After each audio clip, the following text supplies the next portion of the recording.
Education. ছাত্ৰ ছাত্ৰীসকল আজিৰ ভিডিঅ'টো লৈ আহিছো নৱম শ্ৰেণীৰ অসমীয়া পাঠ্যপুথিৰ ভূপেন হাজৰিকাৰ ৰচনা কৰা প্ৰচণ্ড ধুমুহাই প্ৰশ্ন কৰিলে মোক নামৰ গীতি কবিতাটিৰ প্ৰশ্নাৱলীৰ উত্তৰসমূহ। 1 নম্বৰতে আছে অতি চমু উত্তৰ দিয়া।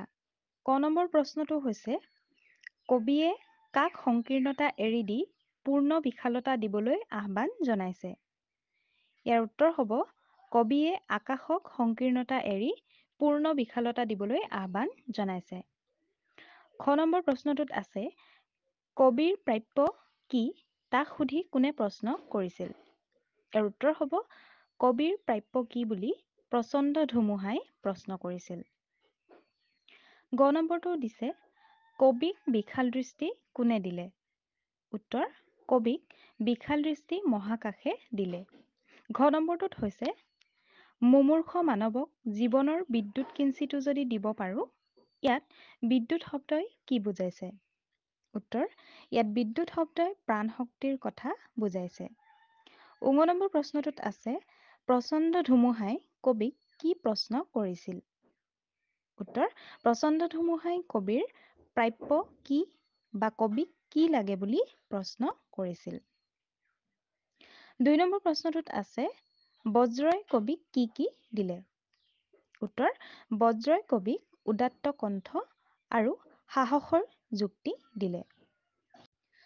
৩ নম্বৰ প্ৰশ্নটো হৈছে কবিয়ে সঁচা উদাৰতা কথাষাৰেৰে কি বুজাব খুজিছে। উত্তৰ কবিয়ে সঁচা উদাৰতা কথাষাৰেৰে ৰাতিপুৱা আকাশত উদয় হোৱা সূৰ্যৰ পোহৰে কিদৰে ধনী দুখীয়া উচ্চ নীচ সকলোকে আলোকিত কৰে তাকে বুজাব খুজিছে। অৰ্থাৎ সঁচা উদাৰতাৰ দ্বাৰা সকলোকে সমভাৱে দান দিয়া বা বিলাই দিয়াক বুজাইছে। ৪ নম্বৰ প্ৰশ্নটো হৈছে কবিয়ে কিহৰ দ্বাৰা দিগন্ত কঁপাবলৈ মন মেলিছে চমুকৈ বৰ্ণনা কৰা।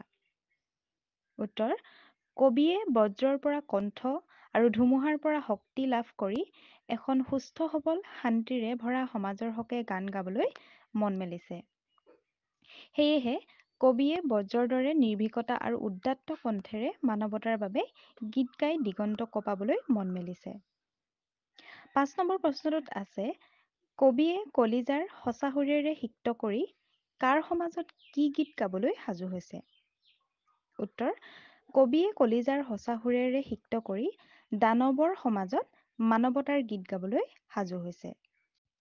৬ নম্বৰ প্ৰশ্নটো হৈছে আকাশ ধুমুহা আৰু বজ্ৰক কবিয়ে কি কাৰণে প্ৰণিপাত জনাইছে বহলাই লিখা। উত্তৰ কবিয়ে মুমূৰ্ষ মানৱক পুনৰ সজ্জীৱিত কৰিবৰ বাবে আকাশ ধুমুহা আৰু বজ্ৰপাতক প্ৰণিপাত কৰাৰ কথা উল্লেখ কৰিছে। সমাজৰ নিষ্কিন দুৰ্বল আৰু দানৱৰ কবলত পৰি যন্ত্ৰণা ভোগ কৰি থকা মানুহক সেৱা কৰিবলৈ কবিৰ প্ৰবল ইচ্ছা আছে। ইয়াৰ বাবে কবিৰ শক্তিৰ প্ৰয়োজন। সেয়ে কবিয়ে আকাশৰ পৰা বিশালতা বজ্ৰৰ পৰা উদাত্ত কণ্ঠ আৰু সাহস আৰু ধুমুহা বতাহৰ পৰা প্ৰচণ্ড শক্তি বিচাৰি সিহঁতক শতবাৰ প্ৰণিপাত জনাইছে। ৭ নম্বৰ প্ৰশ্নটোত আছে তাৎপৰ্য ব্যাখ্যা কৰা। ক নম্বৰটো হৈছে বজ্ৰৰ গৰ্জনে বক্ষ উজাৰি কলে তোমাৰ কাম্য কি কোৱা মই কলো ব্ৰজ তোমাৰ শক্তিশালী উদাত্ত কণ্ঠ দিয়া।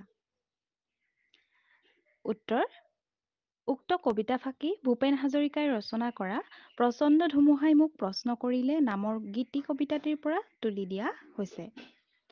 কবিতা ফাঁকিৰ মাজেদি কবিয়ে মানুহৰ বাবে গীত গাবলৈ উদাত্ত কণ্ঠ বিচাৰি বজ্ৰক প্ৰাৰ্থনা জনাইছে। কবিতাটিত কবিৰ মানৱতাৰ সুৰ প্ৰবাহিত হৈ আছে। মানুহক সেৱা কৰা দানৱৰ হাতৰ পৰা মানুহক উদ্ধাৰ কৰা আৰু এক শান্তিময় মানৱ সমাজ গঢ়াৰ বাবে কবিয়ে মনত তীব্ৰ ইচ্ছা পুহি ৰাখিছে। কবিয়ে জানে যে তেওঁ এক অদম্য শক্তি অবিহনে এই কাম কৰিব নোৱাৰে। গতিকে বজ্ৰক তাৰ শক্তিশালী উদাত্ত কণ্ঠ দান কৰিবলৈ প্ৰাৰ্থনা জনাইছে যাতে সেই উদাত্ত কণ্ঠেৰে গীত গাই মানুহক প্ৰেৰণা যোগাব পাৰে। ইয়াৰ পাছতে খ নম্বৰটো দিছে সেয়েহে আকাশ তুমি দিব যদি খুজিছাই সংকীৰ্ণতা এৰি দিয়া অৱদান ৰূপে তোমাৰ পূৰ্ণ বিশালতা দিয়া যদি আজিয়েই দিয়া। আমি উত্তৰত লিখিম উক্ত কবিতা ফাঁকি ভূপেন হাজৰিকাই ৰচনা কৰা প্ৰচণ্ড ধুমুহাই প্ৰশ্ন কৰিলে মোক নামৰ গীতি কবিতাটিৰ পৰা তুলি দিয়া হৈছে। উক্ত কবিতা ফাঁকিৰ দ্বাৰা কবিয়ে আকাশৰ বিশালতাখিনি পাবলৈ কামনা কৰিছে।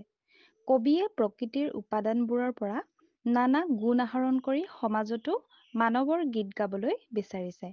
এদিনাখন আকাশে কবিক হেনো কৈছিল যে যিমানেই বিলাই দিব পাৰি সিমানেই মহান হ'ব পাৰি। সেয়ে কবিয়ে আকাশক ইয়াৰ বিশালতাখিনি কবিক দান কৰিবলৈ প্ৰাৰ্থনা জনাইছে যাতে সি সেই বিশালতাবোৰ মানুহৰ মাজত বিলাই দি মানুহক সংকীৰ্ণতাৰ পৰা তুলি ধৰিব পাৰে। গ নম্বৰটোত দিছে মহাকাশে দিলে মোক বিশাল দৃষ্টি আৰু ধুমুহাই প্ৰচণ্ড শক্তি, বজ্ৰই দিলে মোক উদাত্ত কণ্ঠ আৰু দিলে সাহসৰ যুক্তি।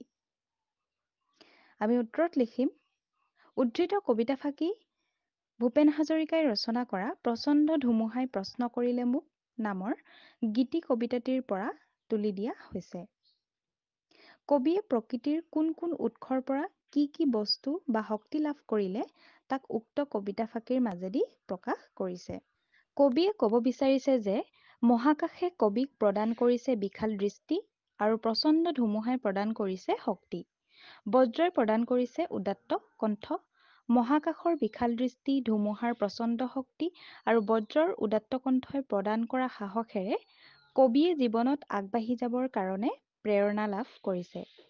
কবিয়ে অত্যন্ত হৃদয়স্পৰ্শী আবেদনেৰে প্ৰকৃতিৰ এই অনুপম শক্তিৰে মহীয়ান হৈ মানৱ জাতিক উত্তৰণৰ পথেদি আগবঢ়াই নিবলৈ যত্ন কৰিছে।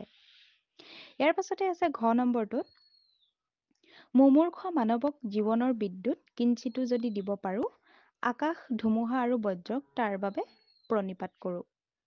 আমি উত্তৰত লিখিম উদ্ধৃত কবিতা ফাঁকি গীতিকবি ভূপেন হাজৰিকাই ৰচনা কৰা প্ৰচণ্ড ধুমুহাই প্ৰশ্ন কৰিলে মোক নামৰ গীতি কবিতাটিৰ পৰা তুলি দিয়া হৈছে। কবিয়ে দানৱৰ সমাজত মানুহৰ বাবে এক শান্তিপূৰ্ণ সমাজ গঢ়াৰ বাঞ্ছা কৰিছে। সেয়ে কবিয়ে আকাশৰ পৰা বিশালতা, ধুমুহাৰ পৰা প্ৰচণ্ড শক্তি আৰু বজ্ৰৰ পৰা উদাত্ত কণ্ঠ বিচাৰিছে। কবিয়ে উক্ত উপাদানকেইটাৰ জৰিয়তে বজ্ৰৰ কণ্ঠেৰে, ধুমুহাৰ শক্তিৰে দানৱৰ সমাজত মানৱতাৰ গীত গাই মৃতপ্ৰায় মানৱ জাতিক সংগীতৰ মূৰ্ছনাৰে উজ্জীৱিত কৰি তুলিব। কবিয়ে সহৃদয়তাৰে উপলব্ধি কৰিছে, সেইবাবেই কবিয়ে আকাশ, ধুমুহা আৰু বজ্ৰক প্ৰণিপাত জনাইছে। ইয়াৰ পাছতে আছে তোমালোকৰ ভাষা বিষয়ক প্ৰশ্নসমূহ। ১ নম্বৰতে দিছে তলত দিয়া শব্দবোৰৰ সমাৰ্থক শব্দ লিখা। ধুমুহা, ধুমুহাৰ সমাৰ্থক শব্দ হ'ব পৱন, বতাহ। বুকু, বুকু হ'লে বক্ষ, বক্ষস্থল। কাম্য, অভিলাষ, বাসনা, কামনা। সংকীৰ্ণতা, ঠেক, সৰু। অবহল, অনুদাৰ। বিশাল, বৃহৎ, উদাৰ।